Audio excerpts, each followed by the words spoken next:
आज म तपाईलाई B.Ed फर्स्ट इयरको यो compulsory subject foundation of education भन्ने यो सब्जेक्टको चाहिँ आज म तपाईलाई चाहिँ नोट शेयर गर्न गइरहेको छु।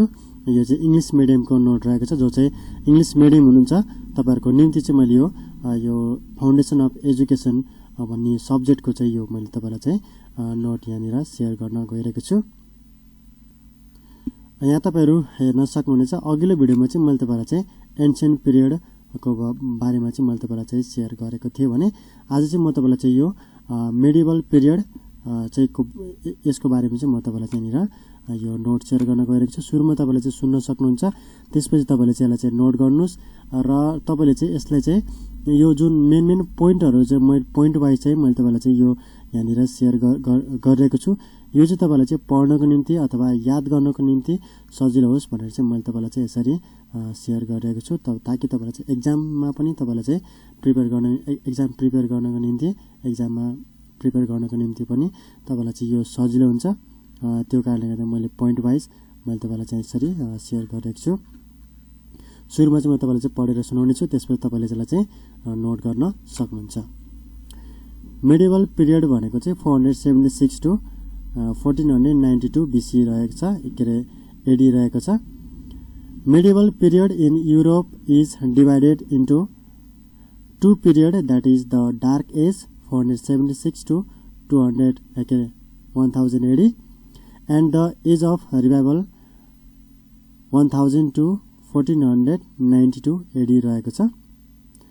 Renaissance is the period of European history at the close of the Middle Ages and the rise of the modern world.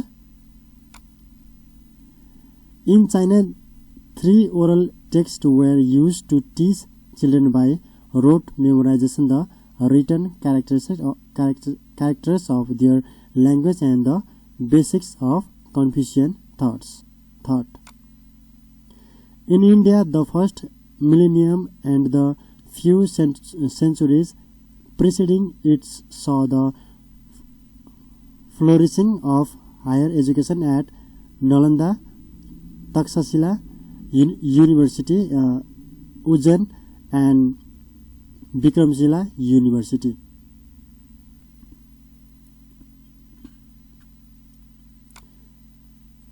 त्यसैगरी यहाँनिर अर्को चाहिँ रहेको छ मोडर्न एजमा चाहिँ आफ्टर 1492 AD रहेको छ चाहिँ modern systems of education is Europe derive their origins from the schools of the high Middle Ages.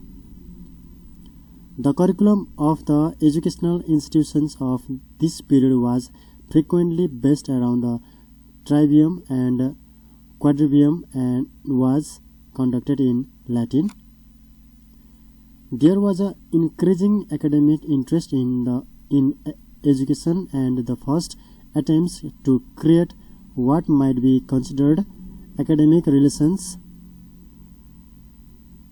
rationals for teaching methods.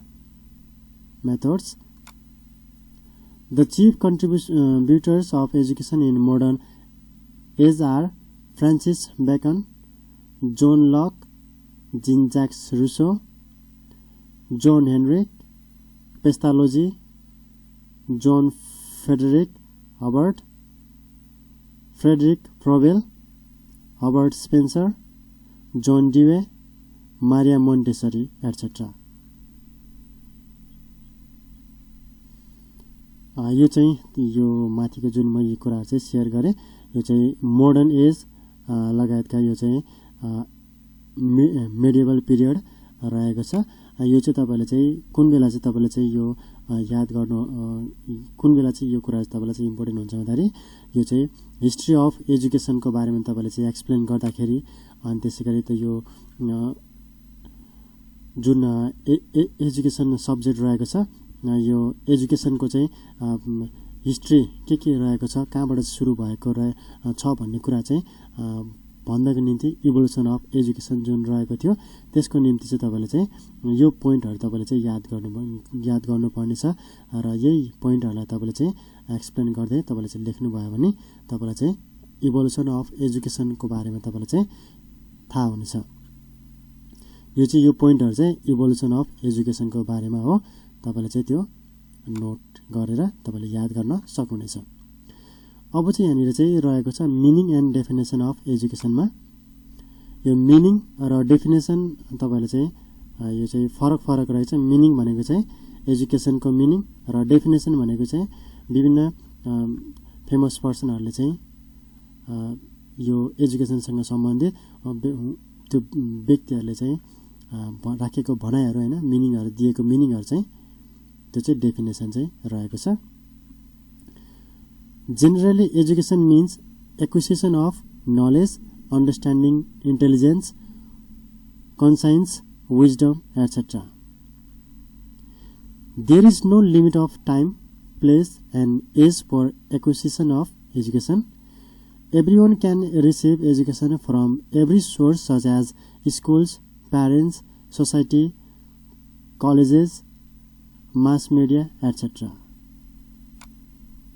यो चाहिँ कलेज रहेको छ, यो कलेज, मास मिडिया एटसेट्रा।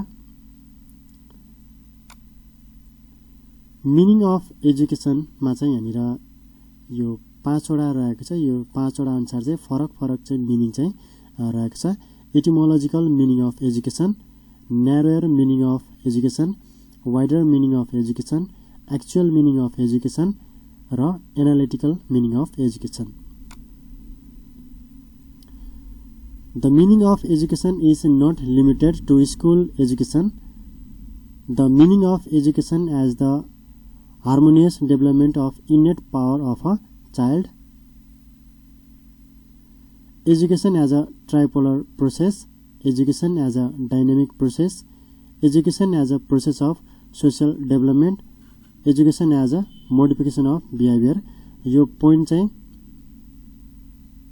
यो एनालिटिकल मिनिङ अफ एजुकेसनको चाहिँ यो पोइन्ट रहेको छ। यो जुन एउटा दुईटा 3 4 5 6 वटा यो रहेको छ। यो 6 वटा पोइन्ट चाहिँ यो एनालिटिकल मिनिङ अफ एजुकेसन, यसको तलपट्टि तपाईले चाहिँ लेख्न सक्नुहुन्छ।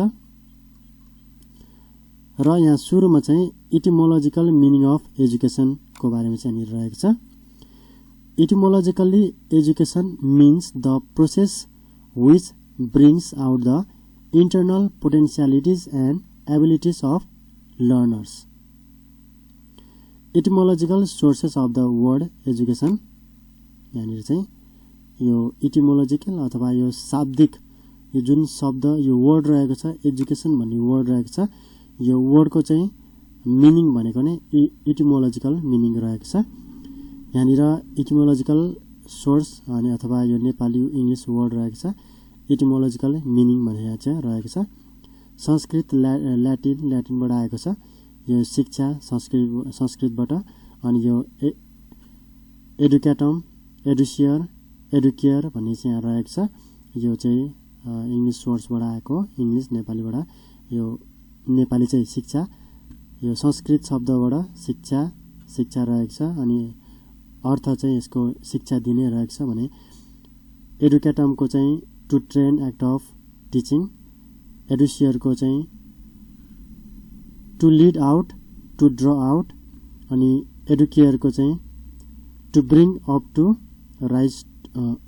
राइज टु एजुकेट भनेर तपाईले चाहिँ यो तपाईले याद गर्न सक्नुहुन्छ। अथवा तपाईले चाहिँ यहाँबाट सिधै तपाईले चाहिँ यो नेपाली शिक्षा दिने भयो हैन।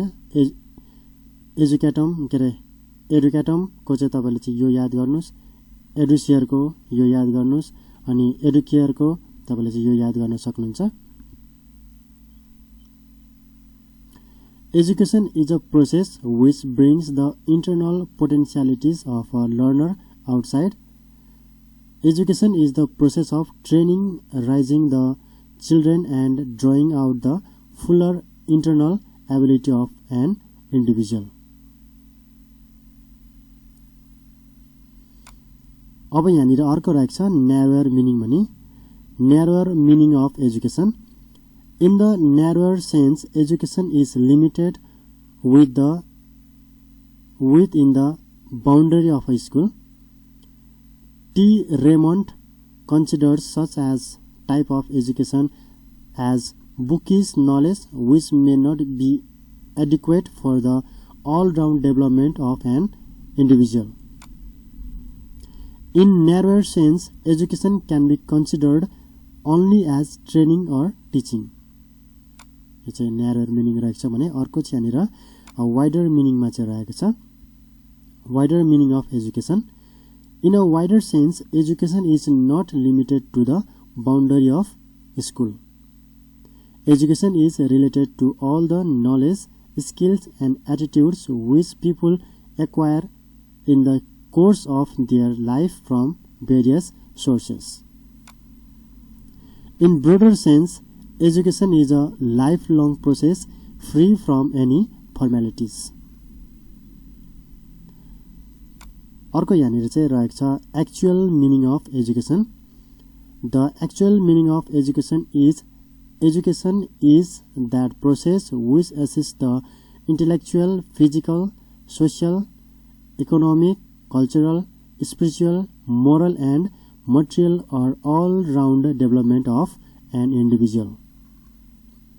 Education brings perfection of the potentialities which lies within an individual. यो चाहिँ एक्चुअल मिनिङ अफ एजुकेसन रहेछ. तपाईले चाहिँ एक्चुअल मिनिङ चाहिँ के हो भनेर याद गर्नको निम्ति तपाईले चाहिँ यो दुईटा पोइन्टहरु याद गर्नुभयो भने तपाईले चाहिँ एक्चुअल मिनिङ अफ एजुकेसनको बारेमा चाहिँ तपाईले चाहिँ थोरै भए पनि तपाईले चाहिँ जान्नुहुनेछ र यही कुराहरु तपाईले एक्सप्लेन चाहिँ गर्नुपर्ने हुन्छ. यो चाहिँ मेन पोइन्टहरु मैले तपाईलाई चाहिँ शेयर गरिरहेको छु. तपाईले चाहिँ त्यो याद गर्नु होला. अनि यहाँ अर्को रहेको छ analytical meaning of education. Education takes place throughout the life from birth to death. The process of education is broad and unlimited. The main role of education is to support the all-round development of child by developing innate powers. Education is believed as a tripolar educator, educand and curriculum process. Education is believed to be a process which prepares the individuals capable to fulfill the changing demands of life. Education is a process of social development thoughts which people learn the skill of social adjustment. त्यसैगरी अर्को यहाँ रहेको छ education is the process by which an individual changes his or her world set of behaviors and acquires a new set. Education is considered as the process of training, guidance, human development and development of life skills. यो चाहिँ अघि नै मैले माथि जुन 5 वटा भनेको छ एनालिटिकल मिनिङ अफ एजुकेसन भनेको थियो त्यसको चाहिँ मैले तपाईलाई चाहिँ यो माथि त्यो जुन 6 वटा पोइन्ट थियो नि त्यो 6 वटा पोइन्टलाई चाहिँ मैले चाहिँ एकैचोटी यो चाहिँ यो पोइन्ट वाइज चाहिँ मैले तपाईलाई चाहिँ यहाँनिर यसरी यो रहेको एनालिटिकल मिनिङ अफ एजुकेसनमा चाहिँ मैले सबै यो पोइन्ट वाइज नै एकैचोटी तिनीलाई मर्ज गरेर चाहिँ यो मैले यहाँनिर यो नोट के अरे यो पोइन्ट वाइज मैले तपाईलाई यहाँनिर लेखेको छु. तपाईले चाहिँ एकैचोटी यसलाई लेख्न सक्नुहुन्छ र माथिको जुन एनालिटिकल मिनिङ अफ एजुकेसनमा चाहिँ जुन त्यो पोइन्ट थियो 6 वटा पोइन्ट थियो त्यो पनि तपाईले चाहिँ याद गर्नुस्. अनि त्यसैलाई तपाईले चाहिँ यो पोइन्ट वाइज तपाईले यसरी यो देख्न सक्नुहुन्छ र त्यसलाई तपाईले चाहिँ ब्रिफ गर्दै याद गर्न सक्नुहुन्छ. मेन पोइन्टहरु तपाईले चाहिँ याद गर्नु होला. हुन्छ आजलाई यति नै. आउने समयमा म तपाईलाई चाहिँ अरु बाँकी रहेको यो पोइन्ट वाइज को यो अरु बाँकी रहेको डेफिनेसन अफ एजुकेसन लगायतका अन्य कुराहरुलाई पनि म तपाईलाई यसरी नै शेयर गर्ने छु. तपाईले चाहिँ यो हरेक भिडियोमा चाहिँ मैले तपाईलाई यो पोइन्ट चाहिँ शेयर गरिरहेको छु. यो च्याप्टर 1 को रहेको छ. तपाईले चाहिँ नोट गर्नुस्. नोट गरिसकेपछि यसलाई तपाईले चाहिँ याद गर्नुस्. र एउटा कुरा तपाईले चाहिँ टेक्स्ट बुक्स तपाईले चाहिँ पढ्नु होला. नेपाली भए पनि जुन बुक रहेको छ त्यो तपाईले पढ्दै जानु होला. त्यसमा पनि अलि धेरै कुराहरु तपाईले चाहिँ बुझ्न सक्नुहुन्छ. 2-3 वटा छ भने तपाईसँग पढ्न सक्नुहुन्छ यदि तपाईले अझ धेरै बुझ्नको निम्ति. र यो भन्दा अगाडि चाहिँ मैले तपाईलाई धेरै पहिला अगाडि चाहिँ यसको मेन पोइन्टहरु चाहिँ मैले तपाईलाई चाहिँ शेयर गरिसकेको छु. त्यो मेन पोइन्टहरु पनि तपाईले चाहिँ याद गर्न निम्ति झन् सजिलो हुन्छ.